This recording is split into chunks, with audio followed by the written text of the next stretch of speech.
সামনে দুর্গাপূজা আসতেছে, আমি হিন্দুদেরকে বলবো মহা উৎসবে আপনাদের ধর্মীয় অনুষ্ঠান পালন করুন, আরো ভালোমতো পালন করুন।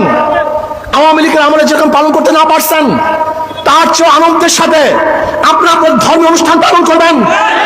যদি প্রয়োজন হয় আমরা আপনাদেরকে ছায়ার মতো রাখবো, আপনাদেরকে আমরা সাহায্য করব, সহযোগিতা করব। কোন অবস্থাতেই মুসলমান কোন ধর্মীয় প্রতিষ্ঠানের উপরে, কোন মন্দিরের উপরে আক্রমণ করতে পারে না।